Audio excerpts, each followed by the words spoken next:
Acts 17. When they, Paul and Silas, had passed through Amphipolis and Apollonia, they came to Thessalonica, where there was a Jewish synagogue. I guess they didn't stop for long as other two cities. As was his custom, Paul went into the synagogue, and on 3 Sabbath days, Saturday, he reasoned with them from the Scriptures, explaining and proving that the Christ had to suffer and rise from the dead. This Jesus I am proclaiming to you is the Christ, he said.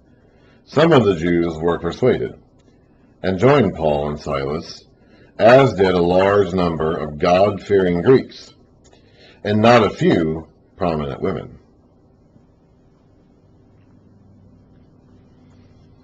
If you can get the woman, you can get the whole household. That's been a rule of human society since Genesis 3, since the serpent went after Eve in the garden. If you can get the woman, you can get the household, because the woman will convince the man, and together they will get the kids to go along.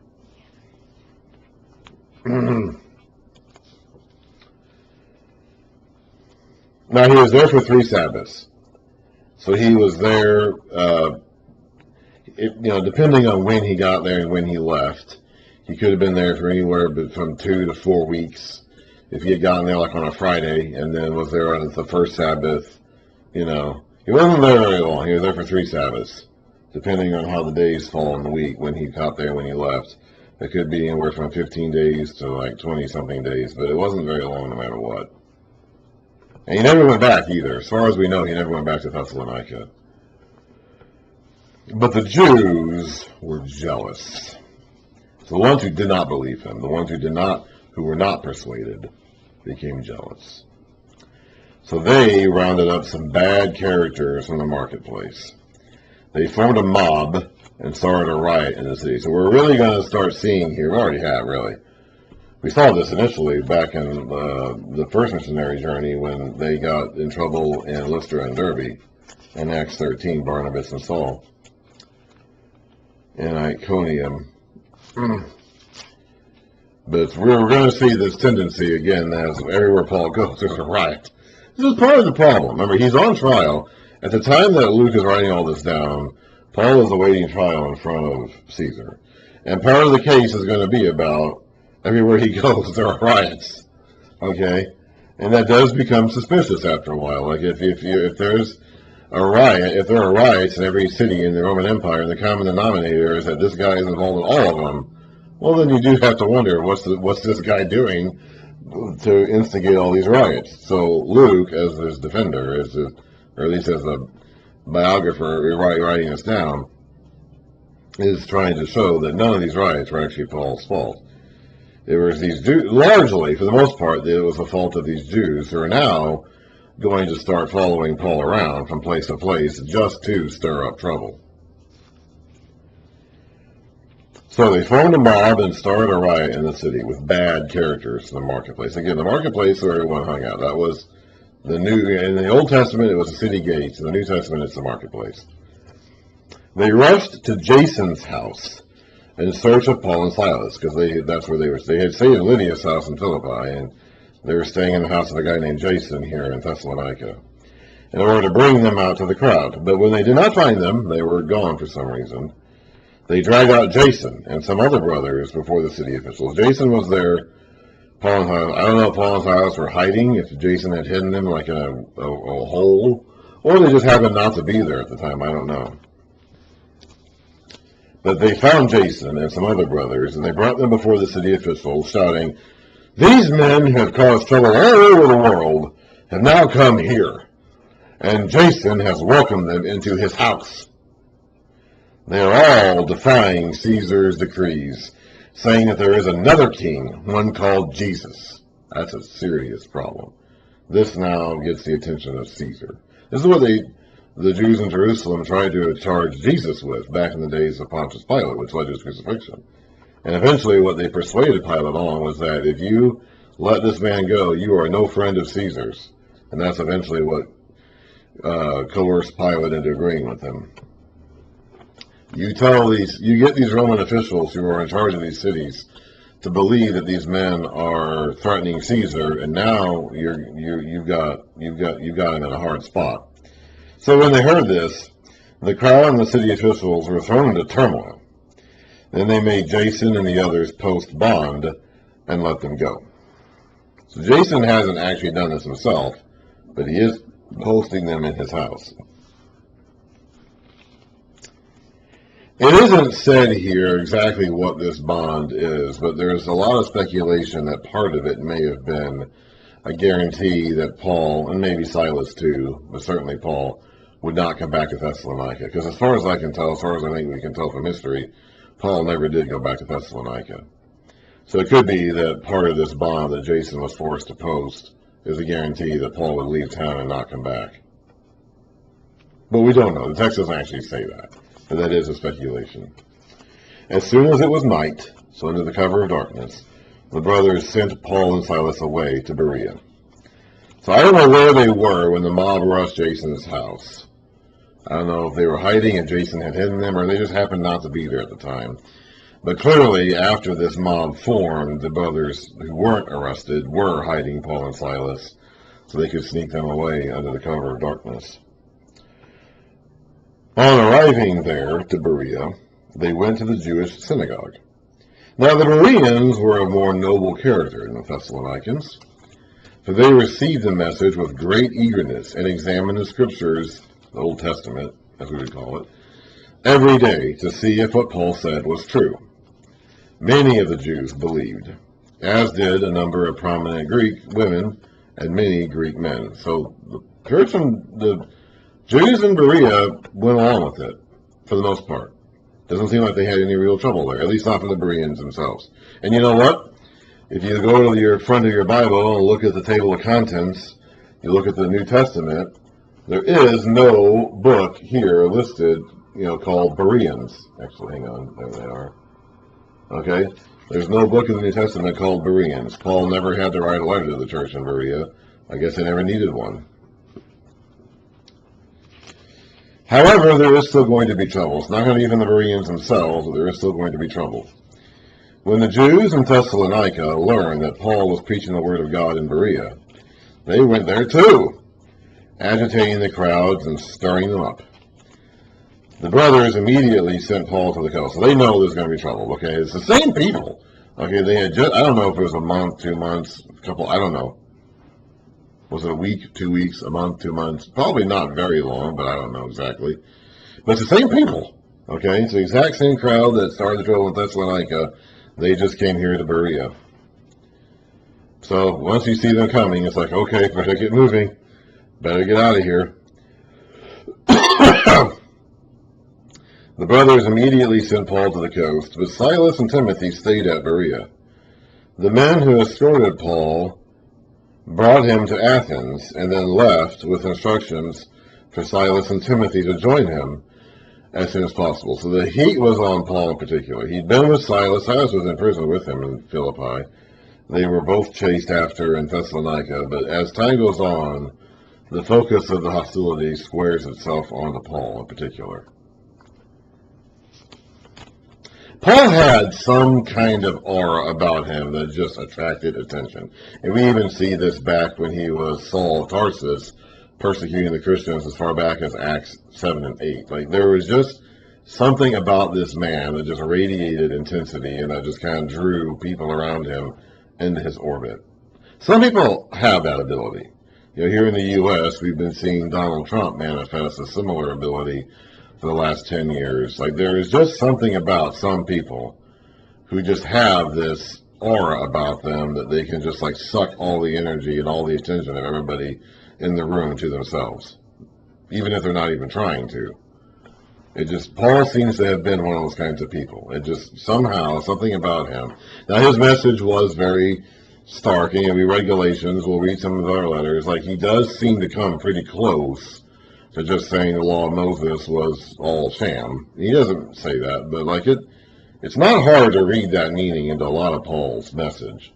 And that would agitate the Jews. That would get them riled up in a way that maybe they wouldn't have been riled up by James, in Jerusalem, or Peter, or Silas, or Timothy. Maybe they weren't so stark about comparing their way of life as Jews. When he writes a letter to the Philippians later on, he'll even say, my former way of life, I consider that dung. I consider that crap, basically, compared to Christ.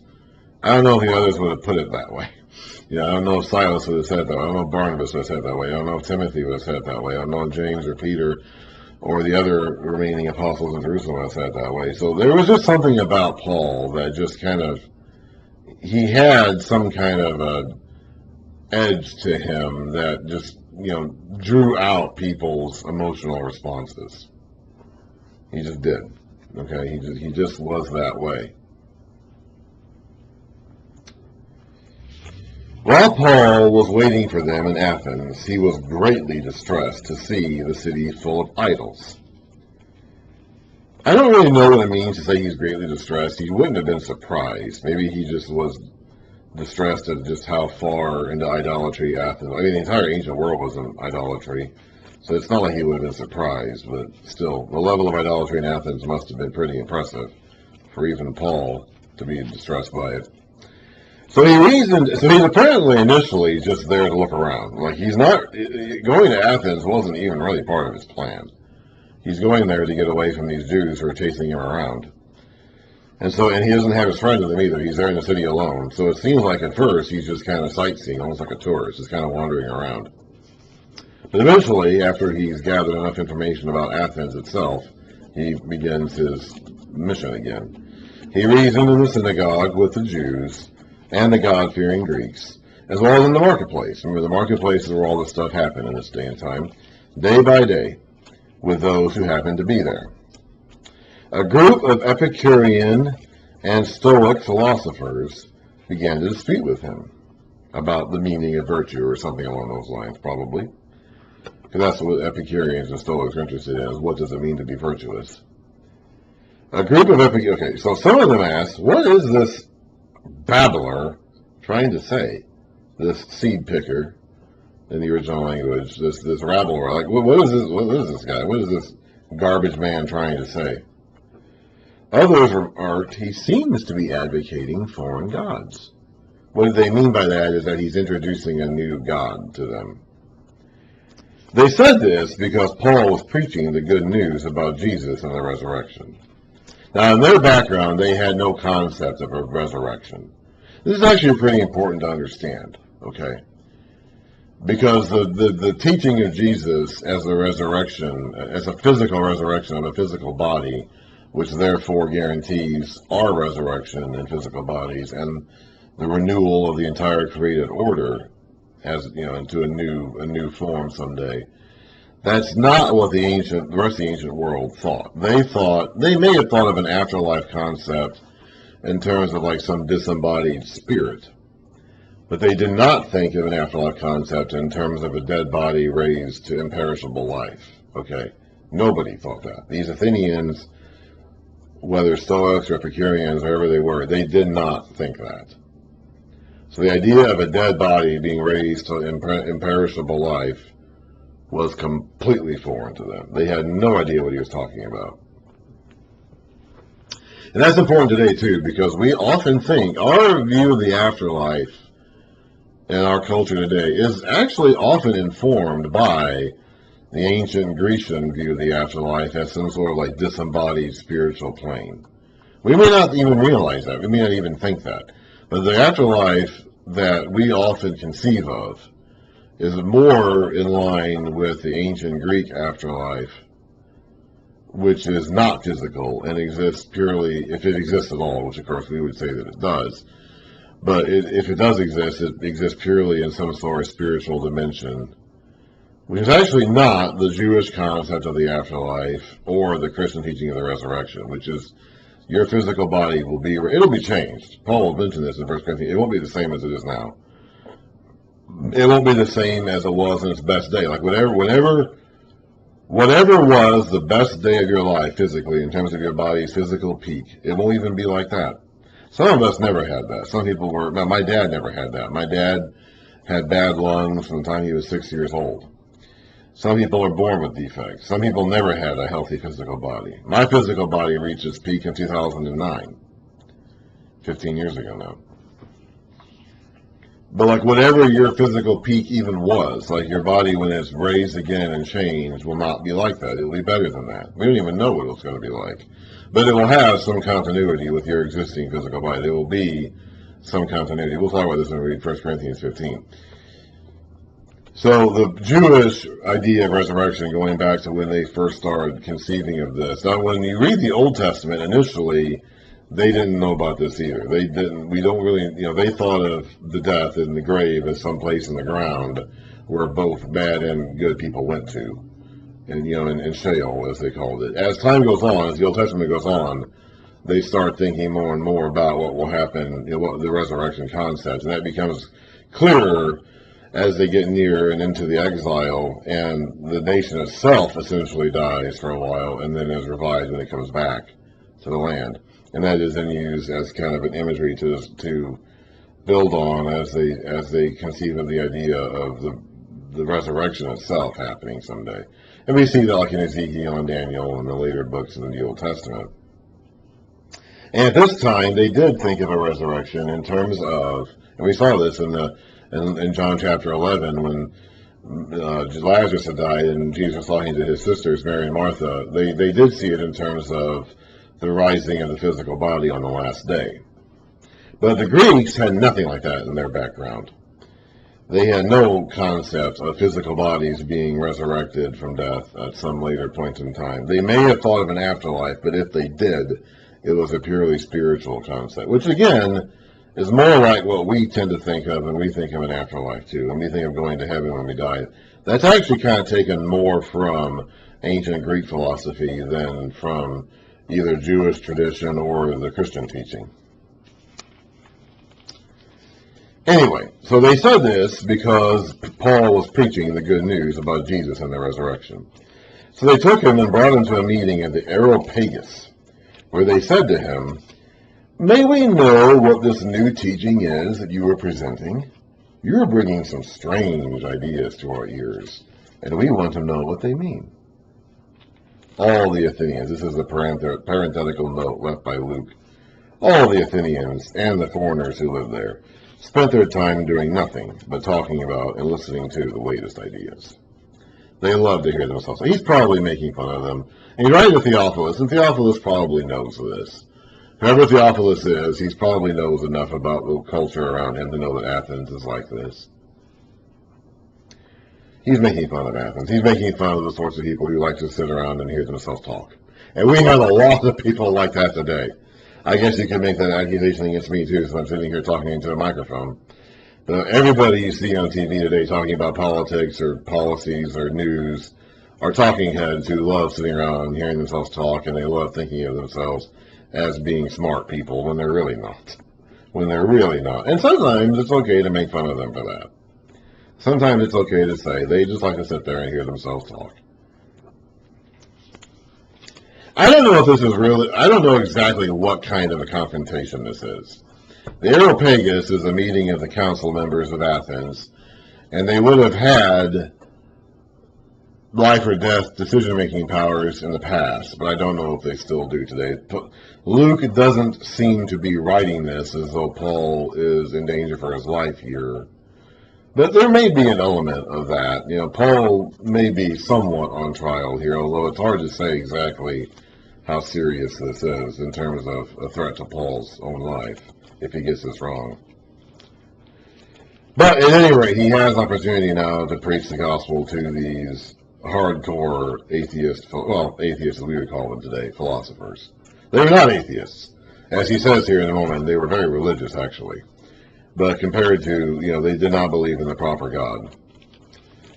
So he's going to take this opportunity to introduce that God to them. So Paul then stood up in the meeting of the Areopagus and said, "Men of Athens." Actually, you know what? I'm going to start a new video.